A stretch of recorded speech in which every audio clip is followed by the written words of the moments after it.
Imaginez que vous quittez une conversation en vous sentant épuisé, confus, peut-être même légèrement honteux, sans savoir exactement pourquoi.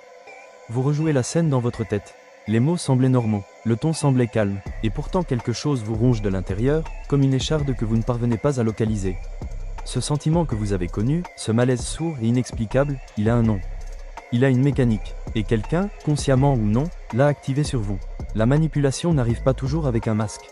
Elle n'arrive pas en criant. Elle se glisse dans une phrase anodine, dans un silence calculé, dans un compliment qui laisse un arrière-goût amer. Les manipulateurs les plus efficaces ne ressemblent pas à des manipulateurs. Ils ressemblent à votre meilleur ami, à votre manager bienveillant, à votre partenaire attentionné. Et c'est précisément pour cela qu'ils sont dangereux. Aujourd'hui, nous allons regarder en face les 5 signes les plus subtils que quelqu'un vous manipule en ce moment même, sans que vous l'ayez remarqué. Pas pour vous rendre paranoïaque, pour vous rendre lucide. Il y a une différence. Avant d'entrer dans le vif du sujet, il faut poser une base scientifique. La manipulation psychologique, dans sa forme la plus insidieuse, exploite quelque chose de très précis dans votre cerveau, le biais de cohérence. Robert Cialdini l'a documenté dans ses travaux fondateurs. Les êtres humains ont un besoin viscéral de rester cohérents avec leurs engagements passés, leurs déclarations, leur image d'eux-mêmes. Un manipulateur habile n'a pas besoin de vous forcer à faire quelque chose. Il lui suffit de vous amener à vous définir d'une certaine façon, et votre propre cerveau fera le reste du travail. L'autre mécanisme fondamental, c'est ce que les neuropsychologues appellent la charge cognitive. Lorsque vous êtes fatigué, stressé, surchargé émotionnellement, votre cortex préfrontal, la région responsable du jugement critique, fonctionne en mode dégradé. Et c'est précisément dans ces moments-là que les techniques de manipulation sont les plus efficaces. Ce n'est pas un hasard si les conversations difficiles arrivent souvent quand vous êtes épuisé, ou juste avant que vous partiez, ou au moment où vous avez besoin de quelque chose. Le timing est une arme. Entrons maintenant dans le détail de ces 5 signes. Et je vous demande d'observer non pas les autres en lisant ceci, mais votre propre histoire. Le premier signe, c'est ce qu'on appelle le déplacement de responsabilité, ou comment quelqu'un vous amène à vous excuser d'une chose que vous n'avez pas faite. Le mécanisme est d'une élégance redoutable. La personne commence par exprimer une douleur réelle ou simulée, immédiatement suivie d'une phrase qui vous positionne comme cause de cette douleur. « Je me sens mal quand tu fais ça. Tu m'as blessé, même si ce n'était pas ton intention. » Ce n'est pas de la communication.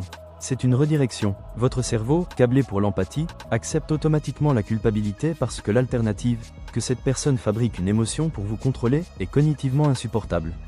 Résultat, vous vous excusez. Vous cédez, et l'autre a obtenu ce qu'il voulait sans avoir demandé quoi que ce soit directement. Le deuxième signe est encore plus subtil. C'est la validation conditionnelle. Un jour vous êtes extraordinaire, la seule personne qui comprend vraiment, quelqu'un de tellement rare.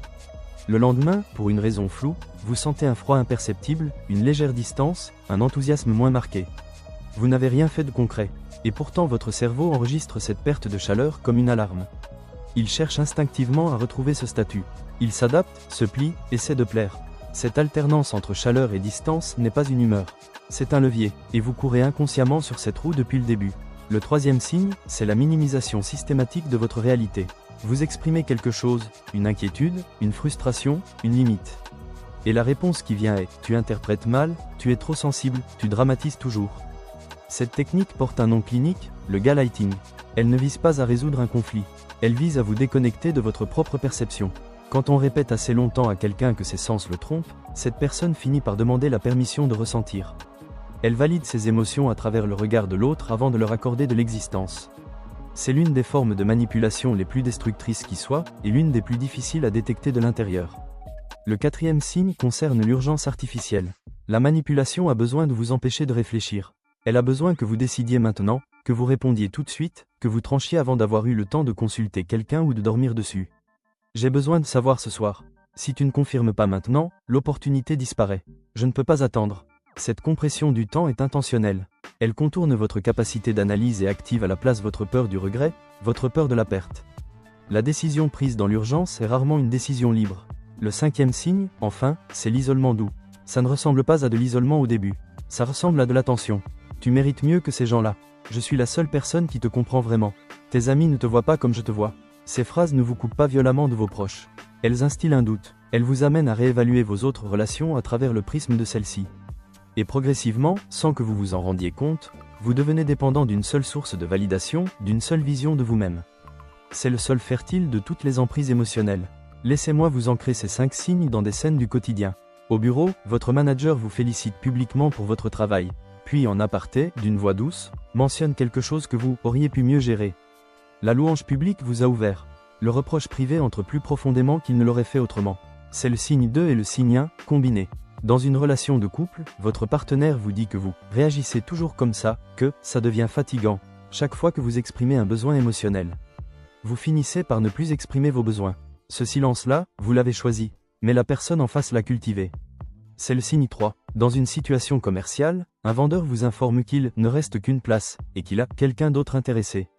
Il vous pose la question finale au moment où vous rentrez d'une longue journée, fatigué, la garde basse. C'est le signe 4, calibré avec précision. Si comprendre la manipulation sombre est vital pour se protéger, maîtriser les codes de l'attraction et de l'influence positive est tout aussi essentiel. Parce que la vraie liberté, ce n'est pas seulement savoir reconnaître quand on vous tire les ficelles, c'est aussi savoir comment reprendre les vôtres. Mon e-book, Les chuchotements du désir, n'est pas un manuel de séduction superficielle. C'est une cartographie du désir humain, de ce qui attire authentiquement, de ce qui retient durablement, de ce qui crée une présence magnétique sans jamais recourir à la manipulation. Il réunit des années de recherche en psychologie sociale, en neurosciences de l'attachement, en communication non verbale. Si vous voulez comprendre non seulement comment vous défendre, mais comment rayonner, vous trouverez le lien en description.